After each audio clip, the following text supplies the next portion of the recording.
This meeting is now in order. It's convened anyway. Are we subject, correct, to the open meeting law as far as minutes, posted, agendas, and so on? Brad, only there was another binder down here with my name on it. It's a duplicate of the one up on my desk. Do you want this one, Council? No, I think I want. Oh. We're going to go to the seventh floor. Grab my binder. He can use that. I can't until mine. Do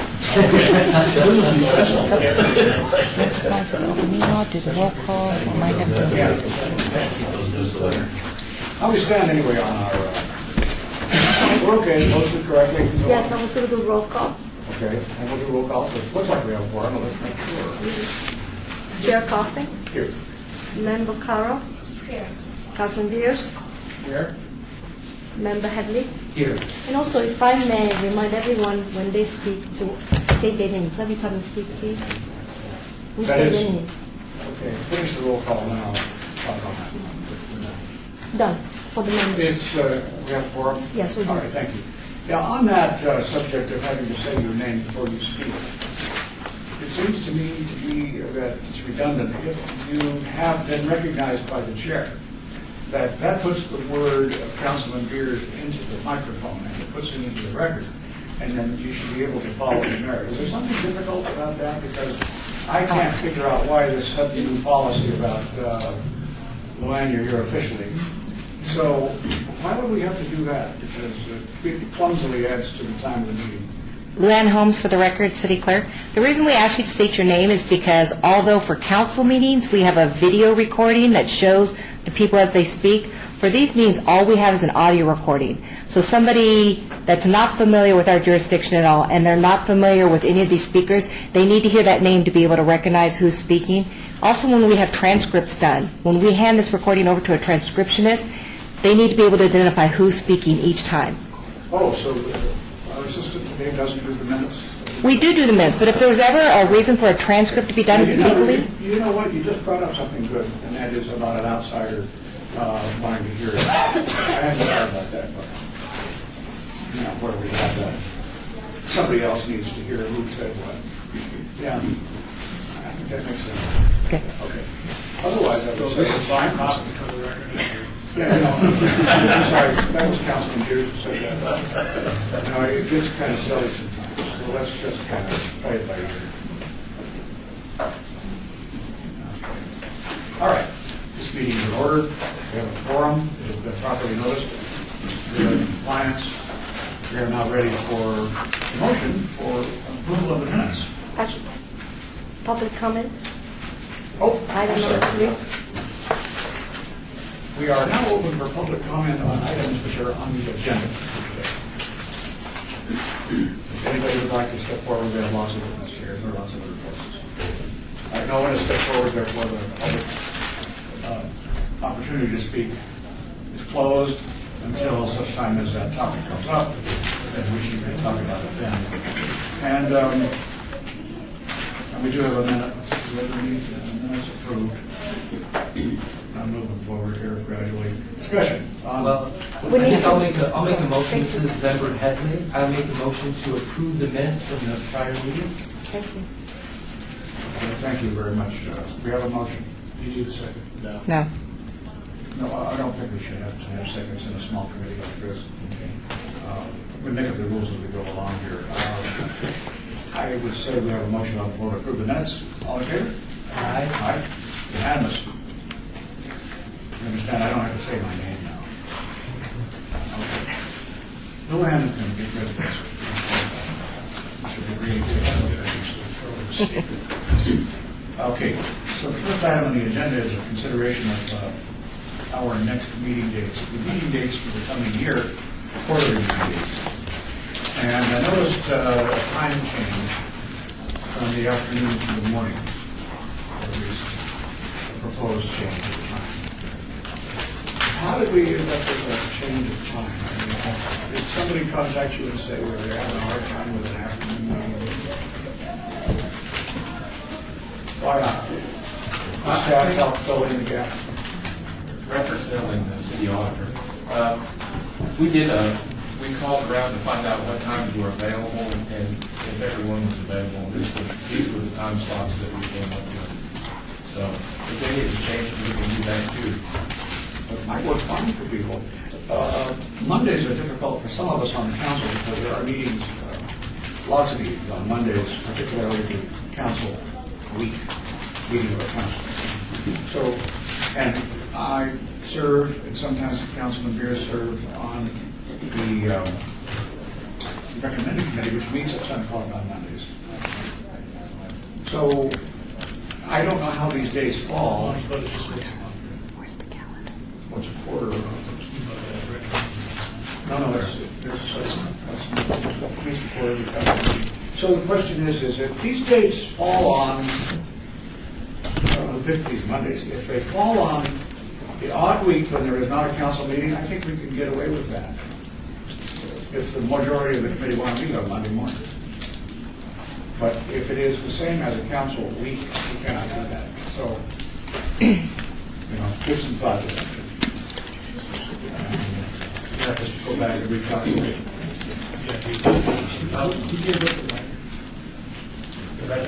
The city auditor.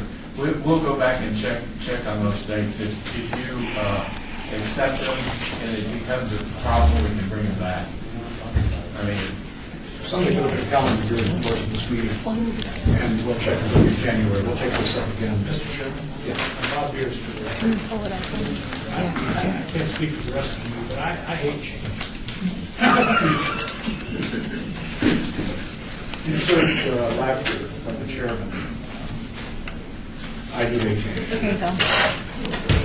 I think I didn't get a call, by the way, and asked if I'd like Monday morning. these all look to me like fourth Mondays. Luann Holmes, City Clerk, for the record, you're correct. None of these will be on a recommending day. You have to set it up and get it. But if that's true, then that wouldn't be a problem. So if the committee, majority of the committee members are important to them, I have consulted, but I'll go along with the majority of the committee. Staff should be inwardly. I would move that we adopt the proposed new schedule, including the implementation of change for calendar year Hard to look for change. for calendar year 2016. All right, we have a motion. All in favor? Aye. Unanimous. Moving forward. Item 6. Okay, Brad, it's your show. Let's get it started. Thank you, Mr. Chairman. Brad Snelling, City Auditor. This is a report on the audit recommendations with the status of incomplete and extended. Previously, this is an update on that as requested by the audit committee members. The first table that we see up there gives a snapshot of activity of incomplete, extended, and not due since our last audit committee meeting. You can notice up there the beginning balance shows what the status was at that time. And if you'll notice, we had 2 recommendations that were completed. And that brings the net change down, or that was the net change from 25 to 23. And I'd like to go over the remaining open recommendations that are incomplete or extended. This table indicates the departments and offices with the remaining where the remaining recommendations are located. If you'll notice, we have 8 that are incomplete. And I would note, as I review these recommendations, members from the affected departments and offices and the audit staff that work on these audits are present to answer any questions that the committee might have. The first one has to do with finance. Next slide, please. Thank you. Has to do with finance, where 6 recommendations remain incomplete.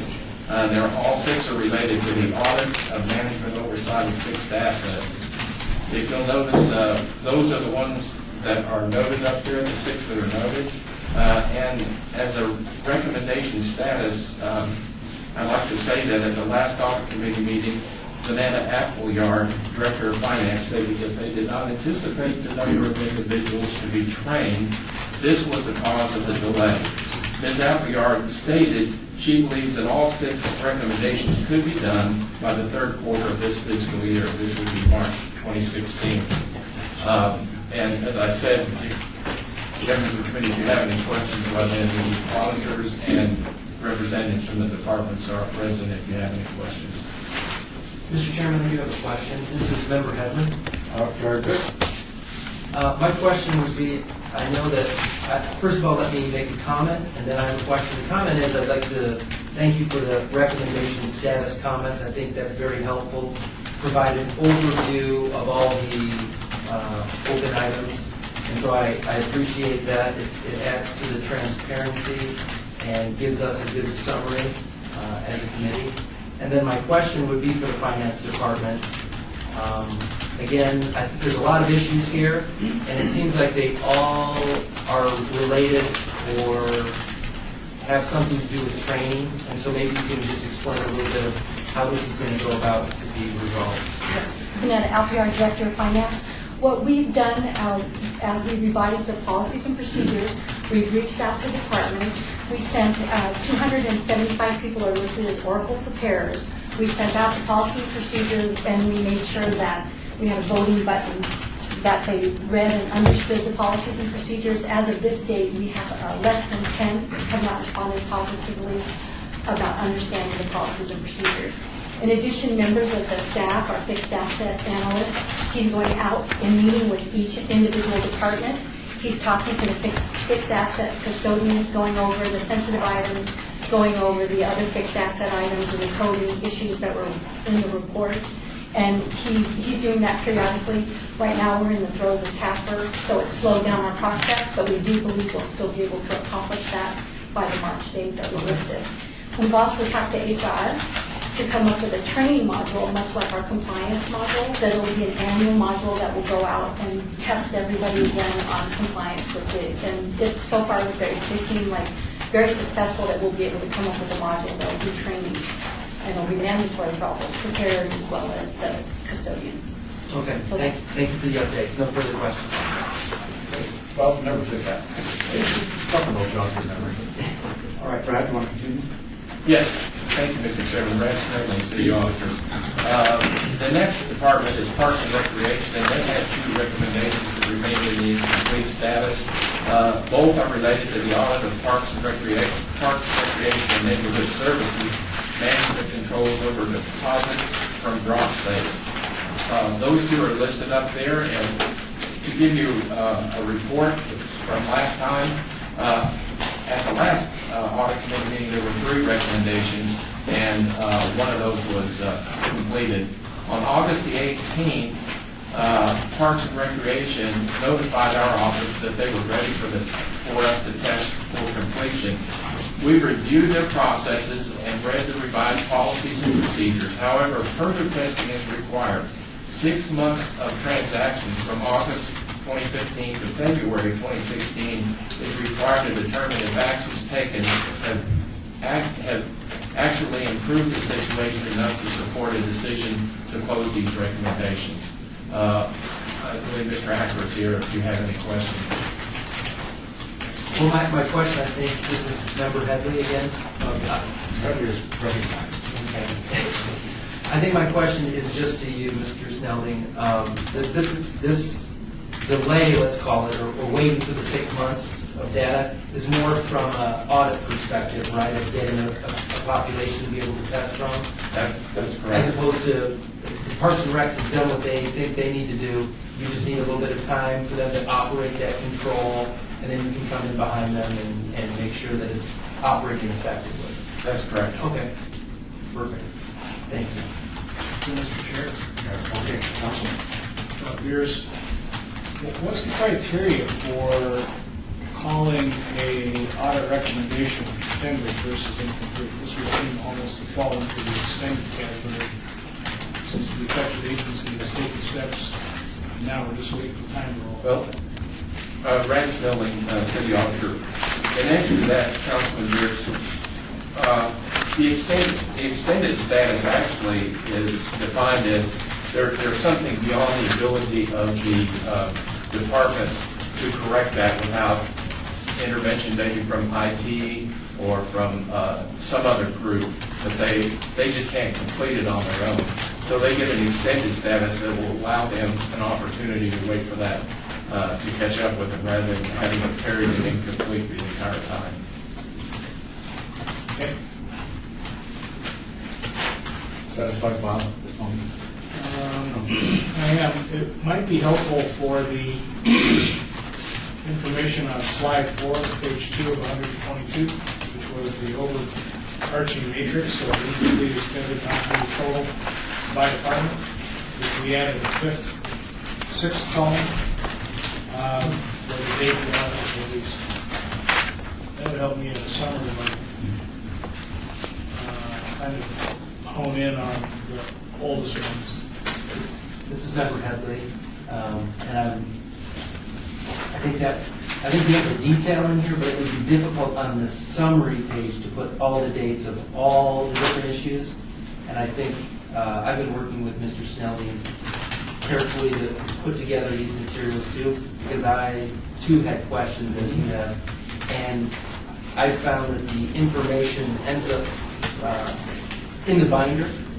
So you just have to go to the detail a little bit. Yeah. And you have to do a little bit of digging, but it would be difficult to, because Mr. Snelling also has an aging on there. In some cases, he presents that annually. Within a report, within an audit report that the community? Yes, where he says this was back to 2013, this was in 2014, this was 2015. So I would be looking for the date of the audit release. Yep. So for example, the audit of fixed assets was January 18, 2014. That would be correct. So just that one date, in the sixth column on that slide 4. And then the only thing would be... Now, just a minute. Let's Okay. this is part of the problem with having to adhere to a strict guideline here on minute keeping, that we have to go to the chair anytime you want to speak, anytime you want to be recognized. If you get into a conversation, then it becomes very difficult, believe me, very difficult. And so I would say that the Councilman Beer's request was in order, and I would say it makes sense. I wish also that these were tabbed properly so that we could find these items a little easier. I got to say, I have to break into the conversation. I'm going upside the conversation. It is important that Member Headley, you want to get recognized, I'll do it every time. It's just, you've got to, if you want to get in a beef here, it's not a beef. It's just Right. Obviously, we've got to follow some protocol. So you go to the chair. Or we entertain, Mr. Chair, Bob Pierce, we entertain a motion to throwable sharp objects away from the land. City Clerk Luann Holmes, good luck.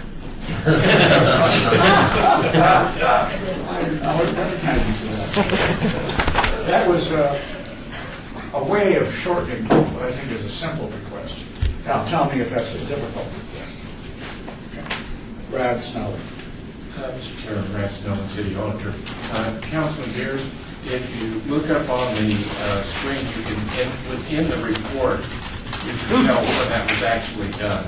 It was done in fiscal year 13-14. So this is a code that tells us what department it was, and that tells us what year, and that gives you the sequence of the year. But that will actually give you a clue to that. I'm not sure that answers all your It questions. helps. Did Al say But this? it doesn't, but that information is also not on the summary page on slide 4 of Bob Pierce. And I have to agree, because it is, you need a legend, you need a legend to describe how you read it. We need. But it's minor. It's minor. We'll fix it for the next meeting. And so that will be the way it will portray. All right. You're so quiet today. Okay, we're still in a state of asking general questions. Essentially, who wants to drill deeper? Member Headley, want to drill in? Member Headley is fine for right now. Okay, man. Hang in there. We'll find something that you can get tipped off about. Hang in there. How about you? I'm good. Okay. Brad, proceed. Mr. Chairman, Brad Stone, City Auditor. The next issue has to do with extended items, and there are 7 extended recommendations. The first one is in building and safety, which has 1, and it's related to the audit of building and safety. What page is that on any document? One should always reference the page. This is Member Headley. It will be page 53 to 56. Well, I'm speaking to staff because every time we do this, they have to finish. They have to do it right the next time. Okay, perfect. So we need pagination on these tabs. If you're going to give us a 122-page document, just make sure we can find it really quickly. You know. Yes, Mr. Chairman. And Thank you. do that page number what, 50? 53. All right. Let's go there. Okay. Okay, 53 has to do with the Hanson expired permit fee assessment. And from our last meeting, at the last audit committee meeting, we were informed by Yolanda Palamo, senior management analyst, that the project is in the design stage, expected to roll out in phases by June 2016, with the first issuance of a permit and fully test production by September 2016. And So we'll be able to celebrate this Councilman Beers. recommendations. We'll be able to celebrate this recommendation's 9th birthday next summer. Here at our meeting. that would be correct. Is that the oldest? That would not be correct.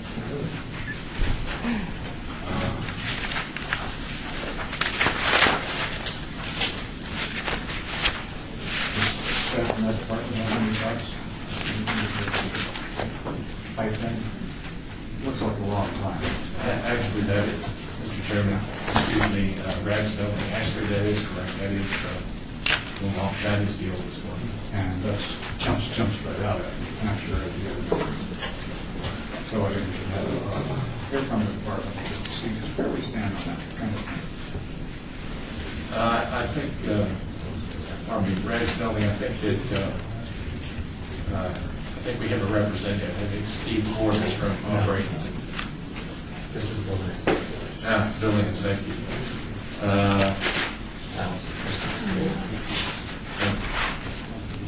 Well, who did the audit? Who is responsible for the audit amongst our staff? Maybe they can explain why this agency is down. There's a very good reason for it. Nancy Beebe, Senior Internal Auditor. Part of the problem had to do with the fact that we went into the economic slowdown, and building and safety did not have the financing available to do the changes to the Hanson. Then there was, at that point in time, then there was a decision at one point to move forward with Infor instead. And so the decision was made to no longer make changes to the Hanson, but to focus on Infor. So that is, and I believe in my conversations with staff, they had tried to implement something at one point in time and it didn't work. It didn't fix the problem. And so that's what happened, more or less. Okay. Nancy, thank you. So, Chairman again here, so we don't have anybody speak from the department that could give us some explanation to kind of bring us up to date. I'm sure IT has something to contribute to this. Hanson always was awkward to me. I've been here now 4 years and 3 months, 4 months, and I was confused by it in the beginning and found out it was very difficult to get information out of it. But it was the only thing we had. So we switched. So where did we switch, Betsy, to Infor? They're right now in the design phase to switch to Infor. Building and safety is still at the moment in Hanson, but they're working to move to Infor. How long have they been working to move? Go ahead. I mean, it's ugly. I'm not, I think that they started within the last year as well. So, you didn't say it, but I think it sounds like a personal shortage problem, I'm going to guess. Because this kind of thing could have been done a little sooner. When you mentioned the drop in the economy, I immediately think, well, we took some reductions in force here and there. That was part of the problem. Well, we've got to get those things out on the record. Brad? Mr. Chairman, Brad Snelling, I think Steve Martin is here. He may, from IT, wonder if he might have a recollection as to when we moved from Hanson to N4 and what the process of that's going to be. Steve Martin, Acting Director of IT. I don't presume to know the councilman's mind on this, but I do know that I can speak to the project. It's a multi-year project. It's a 3-year project. And we did start last year of the migration from Hanson to N4. It's actually a much bigger project than just that, but that's a key component. I will say that some of the issues that council had with regard to Hanson itself, we have been dealing with in a different way, trying to extract information for you in dashboards so that it's easier for you to see what you really want to see at a glance rather than having to sift through data or find individual records and then reassemble it yourself. And so we've been trying to tackle that particular issue that way. I hope that answers the question. It does, in a sense. If I might just add, and then others chip in here. I'm the end user of the data, but in fact I ask questions that give me the data. And I have found it's hard to get it, and that there were things that were required to be put into that particular kind of database, but others weren't. And so when I ask a question about how long a case has been out there, how long is it taking to get this trash picked up at this location, or this felled tree cleared out, or this stop sign replaced, or whatever it is we use in our nitty-gritty side of our business. This is where we get most of our complaints is, not about the delay, but because we don't know the answers. And again, it falls on us and our individual office staff at the end. So sooner rather than later, I guess, is the question of migration. I don't know.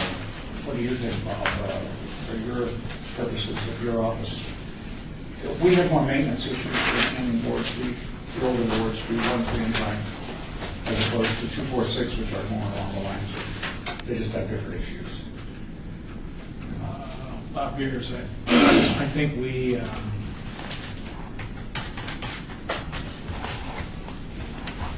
this audit, we tested this little patch of the big, giant hippopotamus. And the city is determining to replace the hippopotamus with a much more svelte model. And we have to be patient. Bob, in your opinion, Chairman Coffin, in your opinion, in your experience, I'm going to ask other members of the committee, how long should we expect this to happen? And remembering that the neighbors are out there, they're yelling at each other, they're yelling at us. So those answers. And as the audit committee, we should expect the results to be presented next quarter. So for the end And we user. will be disappointed. Okay, let's see. It's okay to set that expectation. Chairman Cochran, Yeah. Chris Knight. Orlando. Chris is here. Hi, Chris. Hi. But I think also Steve was also getting ready to say something too. Or were you just begging for air? All right, thank you. Member Headley, any ideas? This is Member Hadley, yes.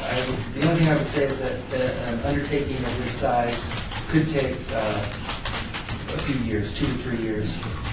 It is reasonable, and I think once we celebrate its 9th birthday, I think it will be a celebration. Because hopefully we can bring it to a close shortly thereafter. You're next. Member Carroll, I would agree.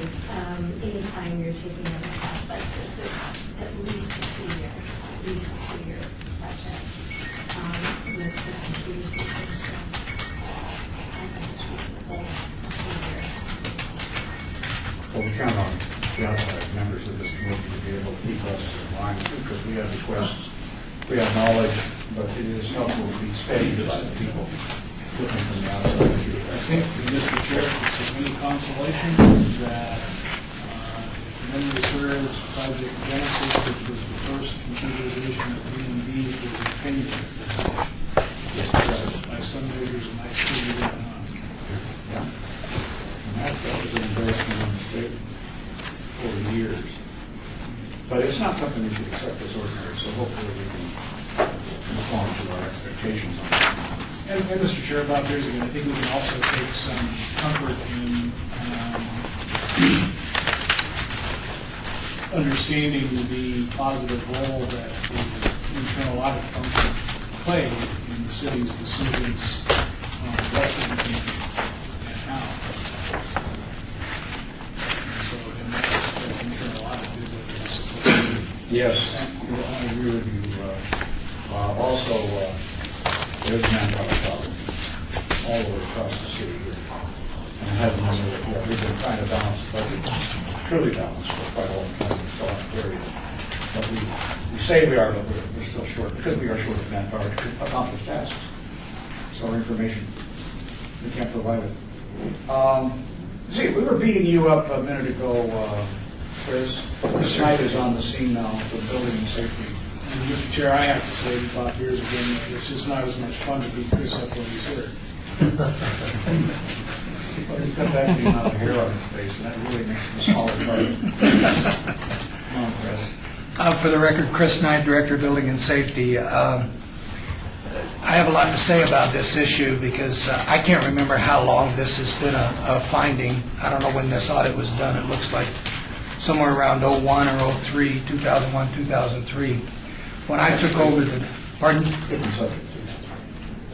Brainstorming, it was 0708. 0708, okay. I took over the department in June of '08, and the first thing I asked is why we didn't enhance and have an automatic notification of expiration of permits, which is what this matter is. And I was told at that time when Hanson was initially implemented, the previous building department director didn't want that. And I found that to be a travesty and too bad. He ran the department the way he saw fit, but at that time it was going to cost me $25,000 to have that functionality put in, and I was losing $3 million a year in the enterprise fund, so I didn't have the $25,000. I have been trying to get that functionality ever since. The N410 project, now known as Project Eddie, has been given strong life, and I am fully dedicated not only to get notification of expiration of permits, expiration of plan reviews, because our plan reviews are only good for 180 days, and automatic notification of many things. When the permits, when the plans are approved and ready for permitting, when we issue the actual permit, when the project is complete and the C of O is done. So any number of automated notifications in 410 or Project Eddie, which my good friends in IT, and I'm holding them to it, if they don't, they're going to have to buy me considerable items. It will be the project will be complete in March of 2016. And I think if it's not done in March of 2016, it's not me they're going to account to, it's going to be the city manager. So we are committed to completing this by March of 2016. We spent hundreds of staff hours on it already. We are committed to spending hundreds of staff hours further, and it will get done. Absolutely, it is something that I desire greatly and for my department and for our customers, because I think it's very important. I've had some of my very best friends who've gotten permits through our department say, "Did you know my permit expired 180 days?" And I didn't know that. And I said, "Yeah, well, I went down 180 days later, and they told me it was no good anymore." So we don't want that happening to our customers anymore. And thank you very much Yes, sir. for that. Before I ask questions, any questions from you guys? Yes, I have a question. Councilman Pierce. From an audit management perspective, Brad, is this another situation where we'll have to let some time pass and some transactions take place for us to test whether or not the new system hits the mark? Brad Stone and City Auditor, yes, you'll have to have some time to accumulate transactions and do a test to make sure that what we were saying is mitigated. It should be, but we still need to test it. What I had said, thank you, Bob, what I had said, what I had said earlier also was that because the council offices are your end users, or some of them, because we have to react to neighborhood complaints or builder complaints, and we usually get it. And although they've got you on speed dial, in the end, they blame us. And so, you know, you need to be proactive telling us, for example, that you're short of money to accomplish a task.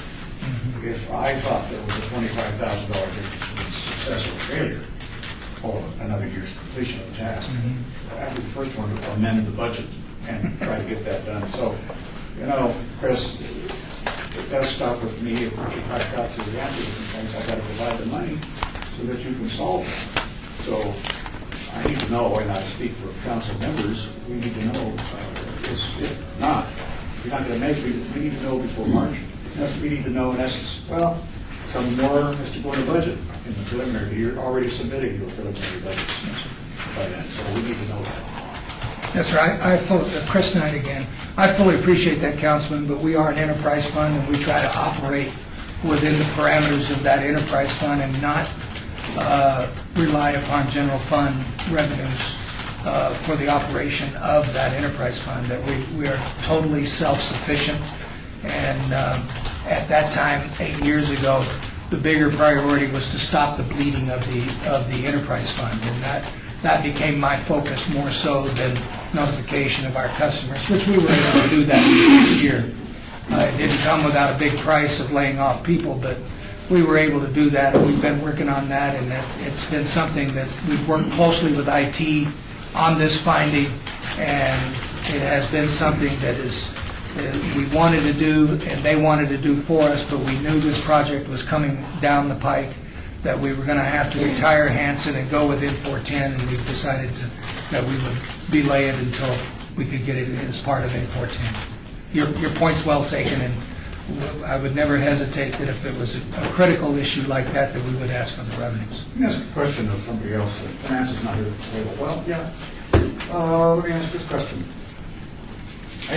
Where is a fund that we can slide money back and forth quickly, subject to certain parameters for those budgets that are enterprise funds? You mean like the state general fund? Yeah. Do we transfer some of that to us? Can we do periodic transfers back and forth? And it's a long, you know, it's like just for. Chairman Coughlin, we're on Sanchez Deputy City Manager. Last year, I think you funded the project maybe about $3 million. I think it's a 5-year project, it totals like $9 million. We're releasing another phase before you this coming fiscal year for request for additional funds.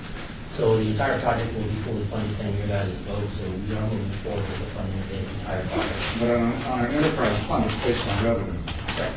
And we don't necessarily want to, try to gather revenue with balance. And what we have to make sure is that there will be sufficient revenue to accomplish the task that we voted for and appropriated money for.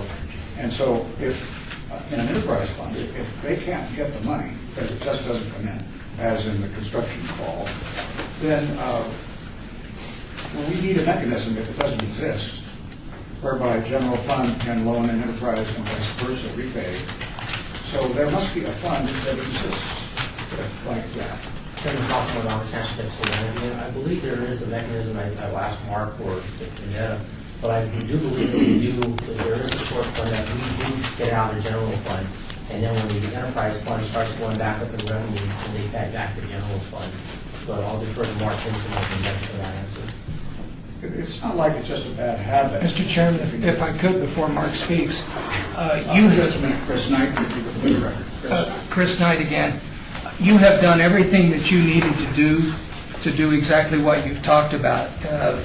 The enterprise fund was in bad shape 8 years ago, but this council has done everything that it needed to do in support of me as the building director in trying to operate the enterprise fund, and that you allowed the increase of our fees by 50% during a recession. We worked with our private sector partners, promised them better service, we've delivered better service, and we increased our fees by 50%. That 50% increase in our fees has brought our revenues up to where we are considerably well-funded. Chris, that wasn't the point. I understand your You're point. not the only enterprise fund. I understand. And so that was a general question. Okay. And Very good, sir. Mark. It's important to just know that from my standpoint, because we used to, in the previous life, we had a fund that Yes. we could Okay. use this for in order to make sure that an agency didn't fall back on a critical mission between budget allocation. Yes, sir. Mark? For the record, Mark Vincent, Chief Financial Officer. I think we're kind of losing sight of a little bit of what's happened here. When we launched the Hanson project back in 2001, in some respects, it was a sort of a stalled or failed project because of reasons that Chris just mentioned. Not all the departments were rowing in the same direction. And the concept with the Hanson project was that it was going to be an enterprise-wide solution, not just for building and safety, but for planning, for licensing, for fire inspections, all aspects of the development side. That project morphed into the import project, which we now call the EDDI project. It is a multi-year, multi-phase project. It's a huge project. And so the elements or the phases of that project, which I can't speak to, I don't think we have the right person here, that'd be Rick Vermonti, probably speak to the project plan, but it has a project plan, a strict project plan that we're funding as we go along, year by year. And as Mr. Sanchez mentioned, we'll be coming to you with another large chunk of requests for funding to finish this project. And so where we're at today is this patch of the HIPPO is in a certain phase, and we're waiting to get to that phase, wherever that process is in the project headed. So it's not, at this point, it's not a lack of money or resources, it's just the way the project got phased out based upon the critical path of all the elements that have to happen with the EDDI project. So Hanson's been replaced with EDDI, and as I say, it's a large multi-year project, and it has its own phasing, and that's what we're bound to at this point. Thank you, Mark. Questions from the committee? And we certainly could, by the way, just to answer your question more directly, yes, we have and can use general fund money for any general government purpose.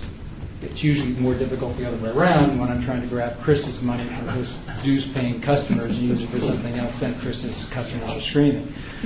So if that would have been the elegant solution, we certainly would have done that. It just wasn't, that wasn't the solution at the time. So. Thank you. You're welcome. Any other members? Questions? Okay, go ahead, continue. Thank you, Mr. Chairman. Matt Stillman, City Auditor. The next issue in the extended class has to do with municipal courts, which has one that's in the extended condition. And it relates to procedure reform, minimum accounting standards checklist for Then we matters. started on page 77 of the handout. 74.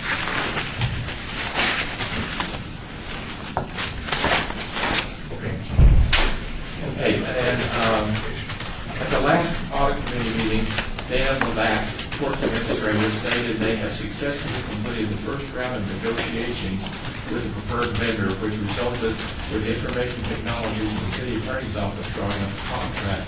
Once the contract is given to the vendor, a second round of negotiations will finalize the terms and hopefully have the contract to the City Council at a second council meeting in September, which that did not make it at that particular time. Mr. Levac also stated he does not believe they will meet the July 1st, 2016 date, but more probable with an implementation date of July 1st, 2017, with a 6-month window for testing.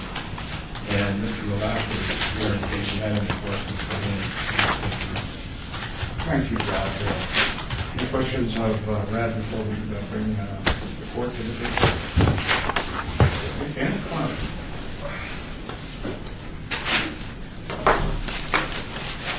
Hi, Dana. Would you give us some idea on why there's a little stretch out coming here? Thank you, Chairman Coughlin. Some of the delay was due to personnel, internal coordination between the city attorney that was reviewing the contract and our procurement officer. Once we got the contract done, it went over to the vendor that's been selected. The vendor had their president who went on vacation and was delayed in returning it. We've got it returned. We met yesterday, finalized our conditions to go back to Journal, and I just got an email from our procurement officer. He's ready to make a phone call to them as soon as I leave here. So we are now shooting for the December 2nd council meeting.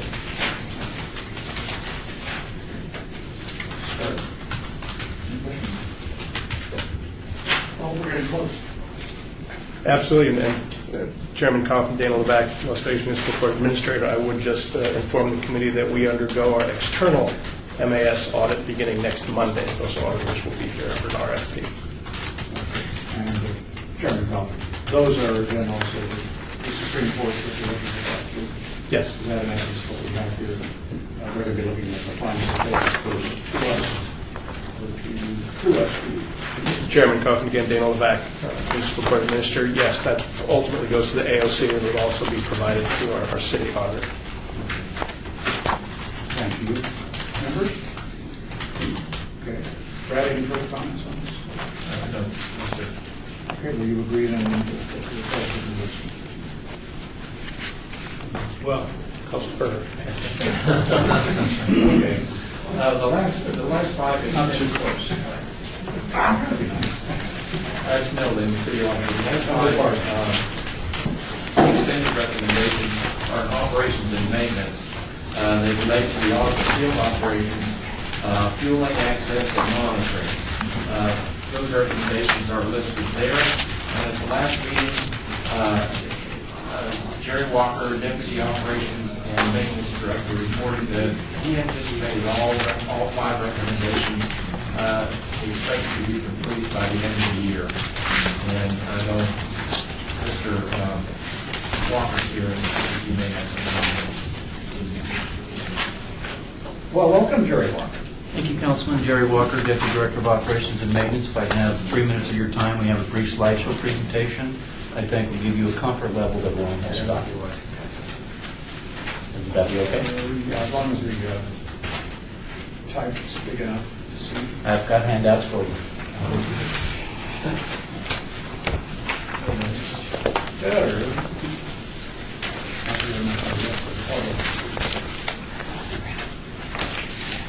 So it's been a very difficult process for us, but we are now at the point that all the parts are coming together. We have 9 procedures developed. They're listed here. They address various parts of the audit, and we should be able to close everything out. We've met with Brian regarding this, and we believe we're headed in the right direction. Item number 1 is just general operating procedures, and we will address something with HR, but we're ready to implement. Number 2 deals with gas can use for small equipment. This will be somewhat of a complicated process for the major users, and I have arranging meetings with those primary users, which would be TIFO, Fire and Rescue, Streets and Sanitation, and Parks and Open Spaces. And since 2 of those report to me, then I can assure you those 2 will apply. Number 3, the CNG, and we had a procedure in place. We updated it. Unfortunately, we are back and forth with the vendor, and our site will terminate on December 1st. And so now that procedure is scrapped. We basically will continue and use P cards for dedicated vehicles, and then we will have to, on the biofuel vehicles, cease CNG operations because the fuel software can't handle an outside source. I can't track fuel if my software doesn't have control over that CNG component of the biofuel. So 3 is a rewrite, closing out termination of contract, a few things with the city attorney to make sure there's no billing to the city, but I still anticipate all that being done in the next 30 days. Item number 4, there's an above-ground tank at Floyd Land. It requires special tracking. Again, that's with Parks and Open Spaces. We will meet with them in a couple of weeks. Procedures developed. We're just going to pin it down that it's acceptable for everybody involved and that it's comprehensive and will prevent any perception, real or perceived fuel theft. And so we'll tie that up. The fuel transaction or the accounting code updates, that's how we bill everybody back and forth. And since Chris isn't here, that's how we give Chris his money. And so anyway, we just need to review those with finance, but that's an operating procedure and would like Vanetta to sign off on it, so we need to review with her. The fuel transaction monitoring procedure is the guts of everything, and that will provide reporting to all the responsible division managers, both on a monthly basis for every transaction and on a semi-annual basis for a summary. I need to notify the users of notify the primary user points of contact. For example, as the streets and sanitation manager, I have approximately 90 vehicles, and so I'm looking at getting fuel reports in the order of 350 on a monthly basis. And so I need to give a heads up to everybody, counterparts at the management level, that, hey, you have been designated as the person responsible for reviewing these, and they're going to come to you on a monthly basis. We have loaded all the data. We had a little trouble getting implemented. We have loaded data back to March. And so we now have current records. We've scrubbed everything. Everything's correct. And so we can start putting the reports out. The monthly reports will start with the November report.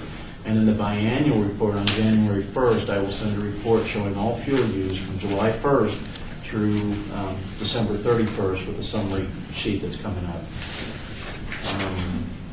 And so I need to deal with the users on that, put them on notice. Here's what's coming. Here's how you read it. Here's what you look for.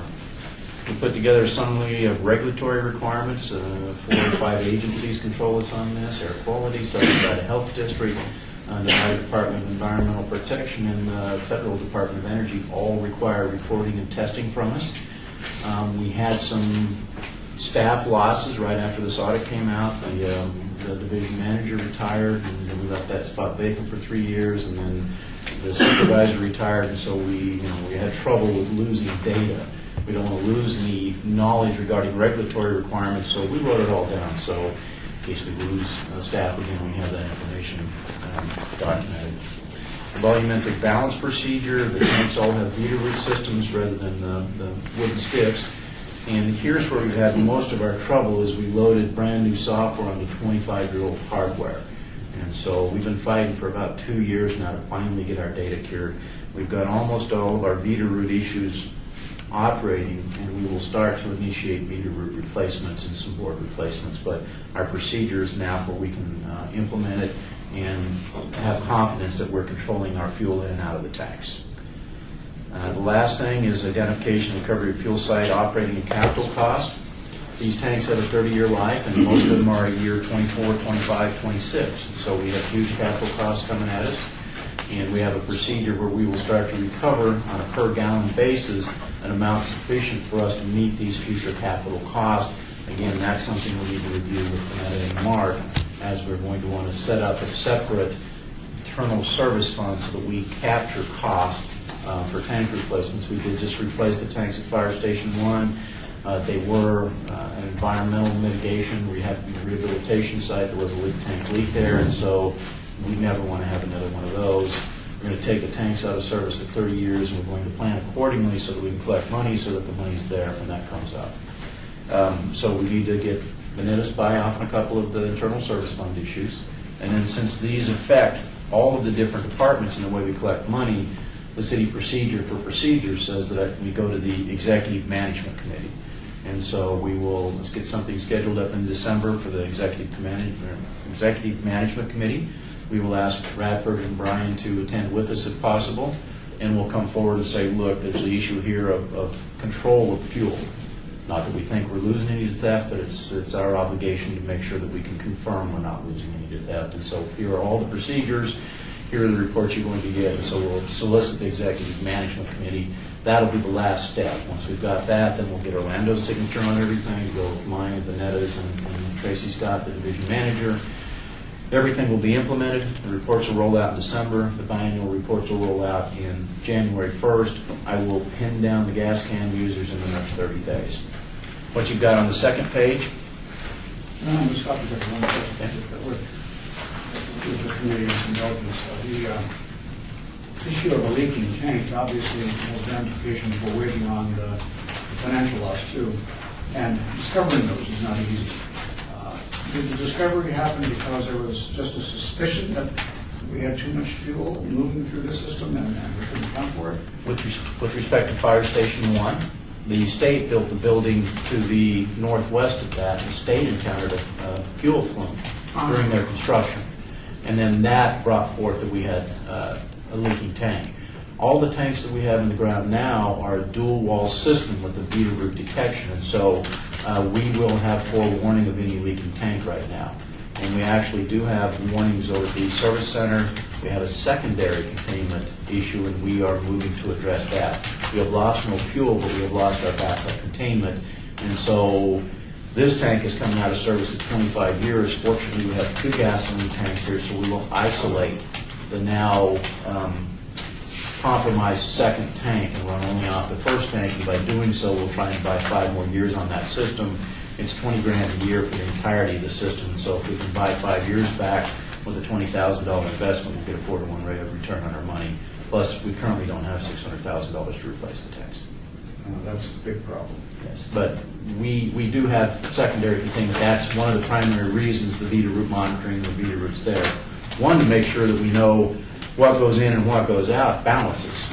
Number 2, though, is to make sure that we're not losing fuel out of the system into the ground.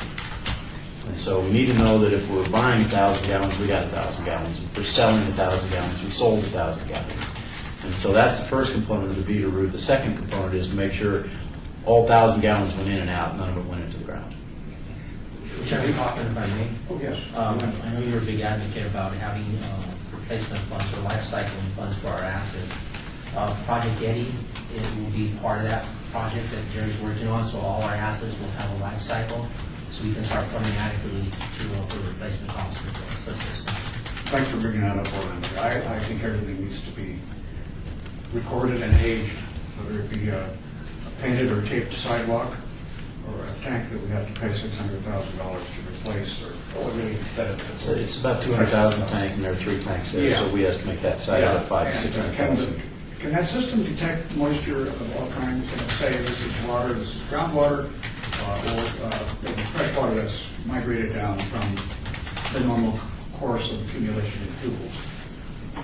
There is a water reading also in the tank, and so if you're getting condensation in the tank and you get water such that you need to come in and pull off the top of the water, the Vita route system will notice you that you've got condensate in your tank. Okay, well, that water is useful, having knowledge of how much you have in the water.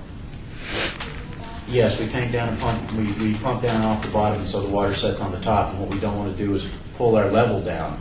And so if I think I have 12 inches of gas and I have 5 inches of gas and 7 inches of water, I don't want to pull down to where I'm No, that's pumping very bad water. for engines. What I'm talking about is the issue of having water, as you know, heavier than these fuels is useful because that's what leaks first. Separates. Yes. And the Vita route, the secondary containment, has a salt water interstitial fill. And so the salt water, I'm not overly familiar with the Vita route, but the salt water is what helps detect the primary leak. And so if we lose out of the primary into the interstitial area between the dual wall tank, then it'll tell us I'm getting gas into the salt water, or even that I'm getting a level increase. Thank you. I took the committee down a rabbit hole or a tank hole, whatever you want to call it. You want to get you back. Anyway, yeah. So, Real quick, and I'll go through these very quickly. The secondary pro key request form, and so one of the issues is to make sure everybody understands fueling is a privilege, not a right of employment. And if Fleet has a concern with an employee misusing the fuel system, Fleet will terminate privileges either temporary or permanently. And so this is for the gas can, which is the biggest concern, and the procedure is that not anybody and everybody can have a gas key. The gas keys will be assigned to senior level staff. Those senior level staff will have to account for the gas keys. They're responsible for them. They have to sign for them. The next sheet is a paper log that the gas can user will keep. And so I'm going to give on a monthly basis the log for that key that says key number 23, you got gas 37 times this month. Here's when you got gas and where you got gas and at what time.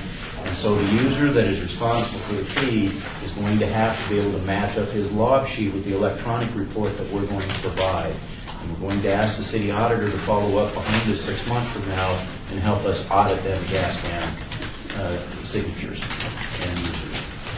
The next thing you see is report, and this is something that will go to the division manager. It will also go for the gas cans, but this one's vehicle specific. And so as the streets and sanitation manager, I'm going to get about 8 pages of reports. It's going to highlight for me in the color codes, as you see up above, off hour use, if they got more gas than the tank indicates they can get, if the miles per gallon are not in range, if they got gas within 6 hours, anything that should flag my attention as the division manager, so I stop and look at it and say, is that correct? The last page, or the next page, is the summary sheet. So this is what we will send on a biannual basis. Me personally, as the manager, this is what I really want to see. For instance, on the top sheet, you can see that I've got a bunch of extended, the top half there, I've got a bunch of extended cab pickups. They all get 14 miles a gallon plus or minus. And so if I have a series of escapes and they all get 19 to 26 miles a gallon in that range, I'm happy. I don't feel we're losing fuel. I might check my color coding. If I get something that's getting 6 miles a gallon, or I get something that's getting 40 miles a gallon, the system's failed, something's wrong, and we follow up. And so this also then will give me my miles that my trucks are putting on. I can see when I've got vehicles setting idle, that sort of thing. And so I like this one for the management too. The last sheet is a list of the remaining recommendations, and then Brian put this together. And so this tells the remaining recommendations which procedure closes out those recommendations. And so we will move to adopt. We would hope that everything will be adopted, implemented by January 1st. And that then we would wait for the auditor to confirm implementation and close out as he believes we've implemented it correctly. Thank you, Gary. Thank you. Brad, everything he stated is right on the mark as far as somebody trying to finish up something. Are we confident that he can do that in that time frame? Mr. Chairman, Director Snelling, yes, we are. We probably would be the telltale instances when we go in and we do the report to clear the recommendation. So, yeah, yes, we think it can be done. Yeah, I noticed that some parts of the report, the agenda item references document dated September 2010. We were looking at a spread then of X number of dollars or cents between, either diesel and gas or CNG. And I like your policy of requiring that all vehicles be topped off with CNG first, if they're bi-fuel. What's the spread now between CNG? The CNG is not cost effective for us, and we have that in the procedure. And so we get the red dye diesel price, and so we get our diesel very cheaply. We save about 70 cents a gallon on it. That goes over about 30, 40, 50 cents a gallon more than the beneficial pricing we had on the CNG. However, the CNG gets about 90% of the mileage on a gas gallon equivalent, 90%. The next issue is we have highly paid employees, and so if we have to drive them someplace to get CNG, their travel time will eliminate any cost. So even if I save 50 cents a gallon by 10 gallons, I save $5.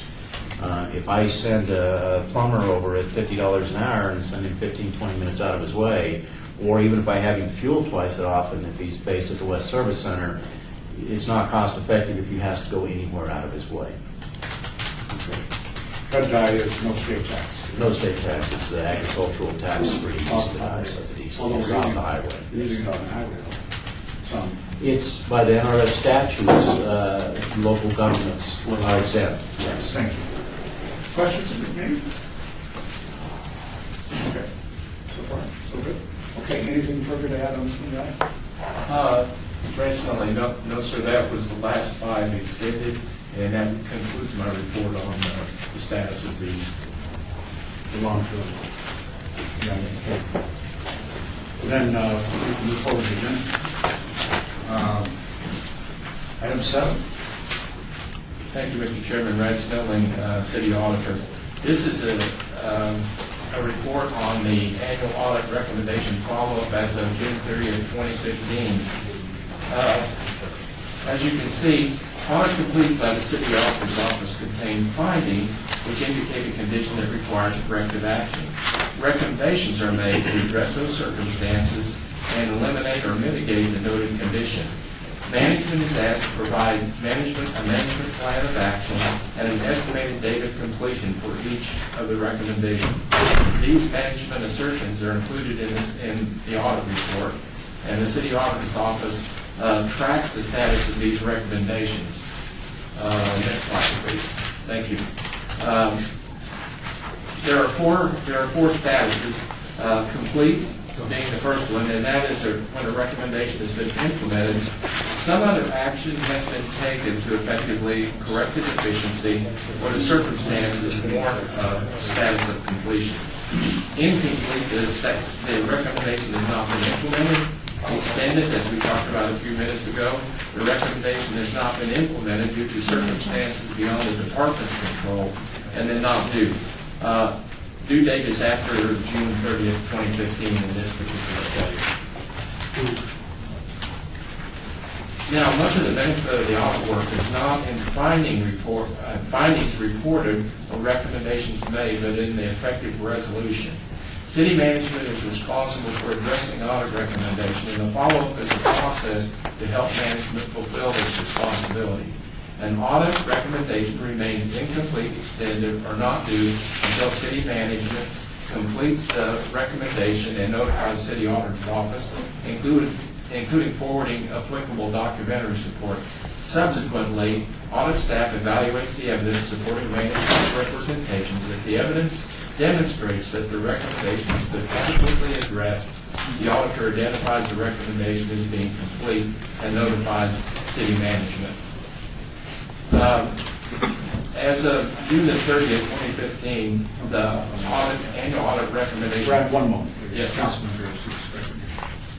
Thank you, Mr. Chair. I'm a little confused on agenda item 6 and agenda item 7. What is the criteria that lands something on one or the other of those? Or are those duplicative in some land on both? Well, Brad Snelling, the agenda item 6 was a request made by the committee to review all outstanding, incomplete, and extended recommendations. We do an annual follow-up, and that is agenda item 7, where we recap as of the snapshot date, June 30th, 2015, what is left that falls into whichever category we had. And as I was about to say, we really covered all of these issues in the preceding items, so I won't go into any So detail. everything in agenda item 7, or let me put it this way, outstanding issues, incomplete issues in agenda item 7 are already in agenda item 6. Either that or they've been completed. There are, I think there's one or two that have been completed since the follow-up was done, and so these are. And so agenda item 6 is probably a little more updated than agenda item 7. Yes, Councilman. That's the one that is really the current status of everything. Is this snapshot required statutorily or traditionally? Well, Brad Snelling, City Auditor, it started, when we first started off, we didn't have a request from the committee to give an update on open recommendations. So this became a mechanism whereby we gave a report that let city management and let the council and let the citizens know exactly the status of all the recommendations we've made and where they stood. So that's a long way of saying this was a historical report. Okay. Thank you. All right, go ahead. And given that conversation, Councilman, Mr. Chairman, Brad Snelling, that actually concludes my report on this issue. No questions at this time? I have a process question here, Brad. And you and the department may have a disagreement as to how complete you are, or how complete they are. I know you report to us what you feel your opinion is. Do we have a place where there's wiggle room? Because I'm not getting any appeals from the department. Nobody's been calling me and saying they don't give me enough time, or I'm really farther ahead than audit says I am. It's important to know, have we got enough, I'm sure you have a good relationship. I'm just thinking, where do you work out your disputes?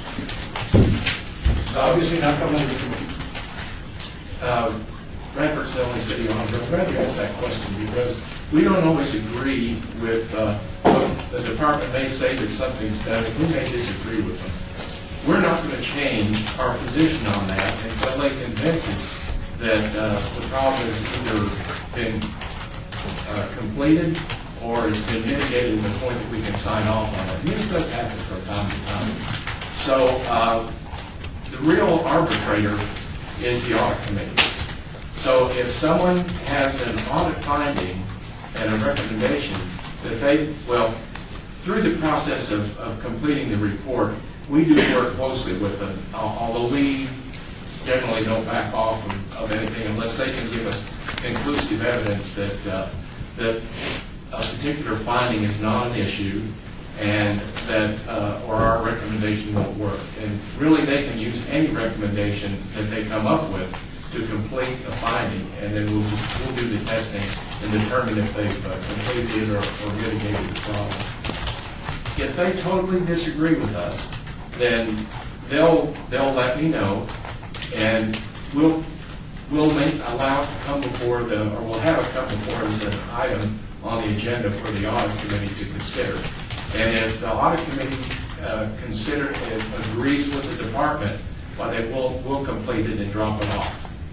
However, we'll continue to push for the recommendation until that happens, because we believe it's a good recommendation, a good finding. So their arbitrator is you. Either they fix it, or they convince the committee that it's not an issue, or that they have actually completed it. I'm just curious, then on the other side, on the CMO side, do you hear the complaint maybe, Orlando, and do you arbitrate as to whether or not it should be brought to the audit committee's attention? Chairman Bachman, Orlando Sanchez, Deputy City Manager. We have a good working relationship with Brad Snelling. Whenever he gives me a monthly report of the outstanding ones, and I usually send it to the departments, making sure that they're up to speed. There are very few that we've had, I think the last one was probably in Parks and Recreation, that we didn't agree on some things, and I think that was arbitrated by you all. But the majority of them, we come to an agreement and work with the departments to get them resolved. A lot of the city auditors, your rationale and your recommendations are warranted, and city managers usually agree with them unless it's egregious. But 99% of the time, we're right in line with the auditor, and I think we work pretty well together.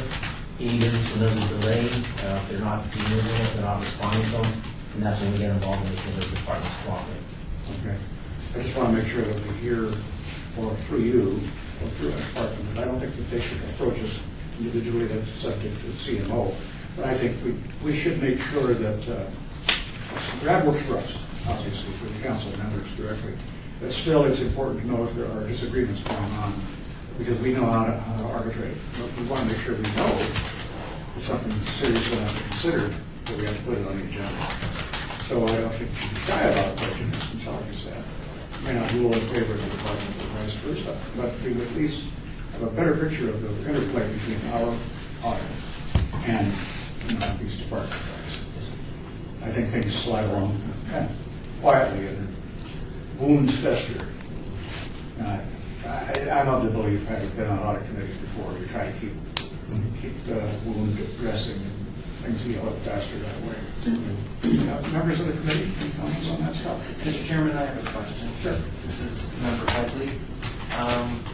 And I don't know if this is the right time to bring this up, but as I was looking at agenda item 6, I noticed for the quarter, we did not have a lot of activity going on. So that's where I'm wondering if it makes, that's where this leads into, the current projects that are underway or whatnot, as to why we didn't add any new issues, we didn't complete any new audits.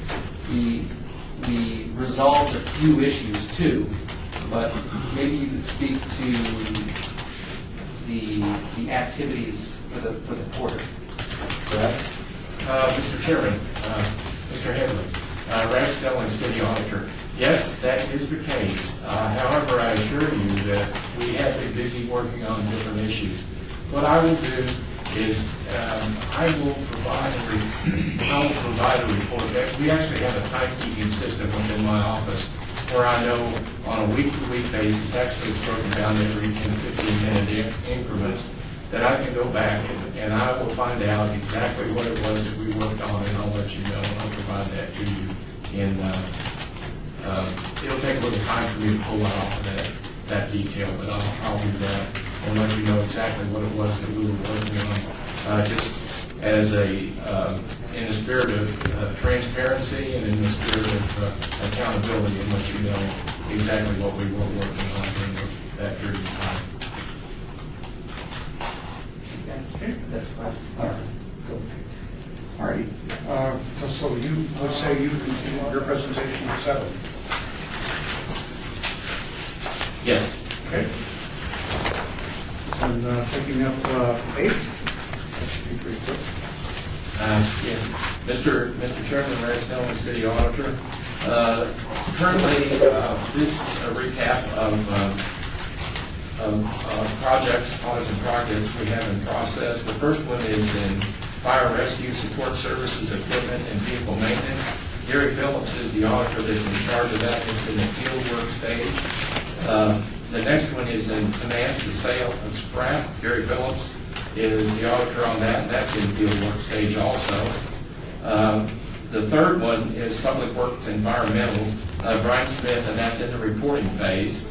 And then the last one is the Office of Community Services, Financial Assistance and Safety, and Nancy Beatty is the lead auditor on that, and that's in the field work stage. And that's what we find for Mr. Chairman. All right, thank you. And I believe you've given me a copy of the draft. You gave that to council, correct? Just council members? Yes. Okay, potentially finish up one of these. That's just that one bit of leeway we give the council members over the usual open meeting law process. I guess we're at a stage here where we come to item 9, which are the, thank you for putting that on the agenda. That is where members of this committee can ask for things to put on the agenda, or at least we can discuss whether or not they should be, and if so, then. So I now open up discussion on item 9 with members of the committee. Mr. Chairman? Yes. I always like to chirp in a little bit. My first item that I'd like to discuss for future comment or maybe a future report would be, I think I brought this up in the previous meeting, and that would be the benchmarking study to make sure that the internal audit department is properly staffed. I know Mr. Sanchez noted that HR is performing an analysis, and again, I trust that can be done. Excuse me. But I think that also could be validated using industry statistics from the Institute of Internal Auditors, and they have a public sector that they draw surveys from. And so interested in maybe if we have a comment as to the status of where that is, or if that's something that we can present at our next meeting. I think that we should ask for that to be placed on the agenda for the next meeting, unless you have an answer right now. Well, I have to start with an answer right now, Red Stone, City Auditor. We are currently in the process of obtaining, it's called the GAIN report. And we've been in contact with the Institute of Internal Auditors and have made a request to be included in their program and have completed the questionnaire. We're still waiting on approval from the Institute of Internal Auditors in order to run that report. And once that's complete, what they did will take into consideration those audit shops who are local government auditor shops or city auditor shops and give us some benchmarking. So that's in the process, but we've gone as far as we can, now we're waiting. The benchmarks also are provided as a try to demonstrate you. I don't know how you compare the two. The kind of standards are different, so I don't know. What would you expect? Mr. Chairman, let me explain this to Yeah. Mr. Headley, Chairman Headley, or Member Headley. Sorry, not to usurp your power. I, as a audit director for Southwest Gas Corporation, order that for something like a public company. And then there's also a separate database for the public and the private and the government. And there's lots of different ways they can slice and dice that. So I know that if you sign up for the one that's the government, then they will only give you those that are within the government. And if you're a public company, then you sign up for that one. If you're a private company, you can sign up for that one. Is that due to expense, Chairman Coffin? That's that question. Is that due to expense? Mr. Chair? Yes, I would agree with that. We may be getting more into the substance of the item rather than, this item is really to figure out exactly if you're going to put something on a future agenda, and we can't really get into too much more of the substance of the item. So if you'd like to place it on a future agenda. Nobody objects on the committee. I'm going to have ask that a short report be given to us. Yeah, On Mr. that Chair. subject. Bob Beers, Mr. Chair, I would agree with you, even if it's just a report to say we're still working on it. Just an update until such time as we've got answers to offer. And this is Mr. Headley. I'd like to see what HR has to say, as well as balance that with what the IIA says, and then we can kind of look at that as a committee and make a determination if we're well-staffed, or if maybe we need some additions, or if we're overstaffed, whatever the answer might be. I think we'll have that information that would be helpful. Thank you. Thank you for all this out here. Any further thoughts from this? Okay. Go ahead. This is Dr. Headley again. The only other one that I see out in the world today, that I see in the news, and I'm not talking specifically with the city, but that you see events happening throughout, it would be around cybersecurity. And so I would be interested to know what the city is doing around cybersecurity, what precautions are we taking, different audits that maybe Mr. Snowden is performing around cybersecurity, or what things we're doing as a city just to prevent some of these things from happening. Let's see, how can we do this and not reveal generally to the public, which is one of our responsibilities, is to reveal what we discuss. Where do we go with that, Brian? Really, it's going to be up to Brad really to kind of maybe limit his discussion as to what we're doing, to maybe not reveal some of the weaknesses that you're finding within our system, such that people can take advantage of those weaknesses. So it's really going to be up to Brad to really kind of temper his report and not give so much information that he's giving away the secrets, but not informing you enough that you know that something's going on, so, or not going. So, is there a provision, Brian, again, for our edification, is there a provision for this committee to go into executive session and hear testimony which should not be public? And there's not. That's no reserved for the city council, and normally under really limited circumstances. Okay. So that, but however, this committee could say, could send a message essentially to the council. We're worried about something. We want you to look into it. Your satisfaction, in essence. Let's kind of put that up on the next agenda. Consideration for possible action to direct the council to give some further thought to identifying weaknesses and, or to the extent that it can, discussing private those that it can discuss in public. So we kind of know where we're going with cybersecurity. To the extent that we can be public, I know we don't want it all out there. Mr. Chairman. Fire away. And my thought is, what is the city doing to protect itself or to prevent these things? Not that I need to know the weaknesses, but what are we proactively doing to prevent these things? What programs do we have in place? And I don't believe any of that would be necessarily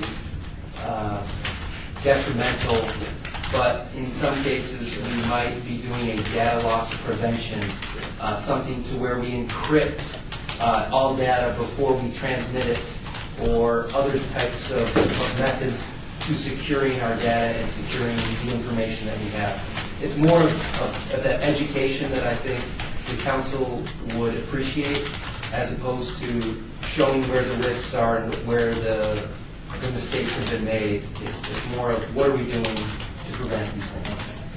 And Mr. Chairman, we can work with the city manager, this is Brian Scott, we can work with the city manager and the city auditor to maybe work on that agenda item, just so that we can kind of get what you need without revealing too much of our. Yes, thank you on that, because I think you can't just reveal the name of the software or the name of the program or the origin of the program, because it tends to give someone an idea as to what you are using to filter your access. And what you're not using. Yeah, and to the default. Yeah. Mr. Chairman, Bob Beers, I would, with your permission, hope you would modify your request to also explicitly ask the city manager's office through Deputy Sanchez to present as well. It's my sense that we've got some cybersecurity effort for the internal audit, but we've got a separate cybersecurity effort that we can see as well. A joint overview, as well also giving them the most possible latitude to redact whatever they want to redact for purposes of maintaining security. All right. That seems reasonable to me. If we can do that request, I think we should have that as an item on our January agenda. And of course, it could be some arbitration going on with the attorney's office involved. That's where you think we could go, and maybe. Mr. Chair, this is Brian Scotty. And some of this will involve the city council realm, and some will involve the auditing realm. So we may be kind of intermixing these things because we have both city council. So we may need to just kind of, we'll temper it more so that it's more toward the auditing end versus the council. Sure. Just as there are metrics of Southwest gas usage, that I don't think they would want to. But I would also, not want to have. Mr. Chair, want to be clear that it's not, we're not asking for what the auditor is doing about cybersecurity. We're asking what the city is doing about cybersecurity. Some of that effort may or may not be taking place in the city auditor's office. I know some of that effort is taking place outside of the city auditor's office. Right. And I'd like to get an overall overview. But since Understanding we can't compromise security. Sure. But since this committee only has auditing, review functions, I just want to make sure that we are aware that some of the things you're asking for may be city council level versus auditing committee level items. Fair enough. We can perhaps pursue on our next agenda direction from the council to the audit committee to comprehensively examine what we're doing for cybersecurity as well as I think that's reasonable request. Let's find out between now and before January. We'll make sure what we can really put on the agenda sufficiently in time so that we can determine what we can discuss publicly and what we can recommend to the council to go further on. So that means cancel Thanksgiving and Christmas. No. Let's get it done.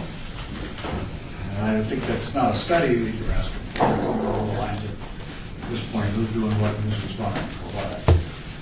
Okay, fine. Then any other topics from the members? If not, I'll say that it's now time for decision. And Mr. Rickman is getting up to speed. It must be limited to matters that are within the scope of the committee. No subject may be acted upon by the committee that is brought up in public comment. If you wish to be heard, come on up and talk. Direct and complain. I'm getting more pages copied. Not full up right now. RJ was holding any further interest. Okay, thank you very much. Seeing nobody, this meeting is adjourned. Thank you very much.